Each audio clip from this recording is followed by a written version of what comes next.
السلام علیکم ورحمۃ اللہ وبرکاتہ۔ معزز ناظرین، تعلیم و تعلم یوٹیوب چینل پر آپ کا استقبال ہے۔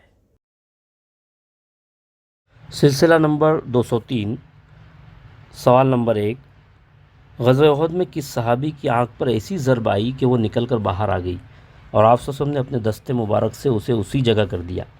اے حضرت حسان بن ثابت رضی اللہ تعالیٰ عنہ، بی حضرت مالک بن سنان رضی اللہ تعالیٰ عنہ، سی حضرت قتادہ بن نعمان رضی اللہ تعالیٰ عنہ، ڈی حضرت عمر بن خطاب رضی اللہ تعالیٰ عنہ۔ غزوہ احد میں ایک صحابی کی آنکھ پر ایسی ضرب آئی کہ وہ نکل کر باہر آ گئی اور آپ صلی اللہ علیہ وسلم نے اس کو اپنے دست مبارک سے لگایا تو پہلی آنکھ سے بھی زیادہ تیز ہو گئی۔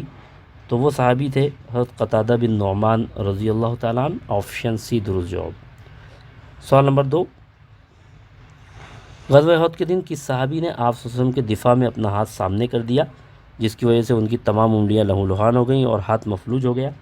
اے حضرت عمیر رضی اللہ تعالیٰ عنہ، بی حضرت عمار رضی اللہ تعالیٰ عنہ، سی حضرت سلمان فارسی رضی اللہ تعالیٰ عنہ، ڈی حضرت طلحہ رضی اللہ تعالیٰ عنہ۔ تو جس وقت کفار کا شدید حملہ ہوا تو صحابہ نے بہت قربانیاں پیش کرتے ہوئے آپ کی حفاظت کی۔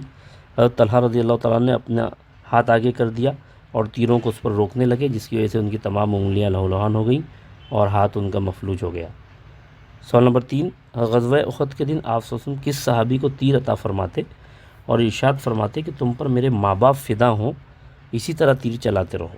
اے حضرت سعد بن ابی وقاص رضی اللہ تعالیٰ عنہ، بی حضرت ابو لبابہ بن عبد المنذر رضی اللہ تعالیٰ عنہ، سی حضرت زید رضی اللہ تعالیٰ عنہ، ڈی حضرت عبداللہ بن جبیر رضی اللہ تعالیٰ عنہ۔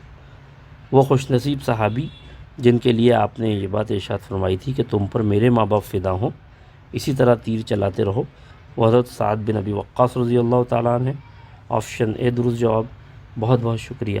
السلام علیکم ورحمۃ اللہ وبرکاتہ۔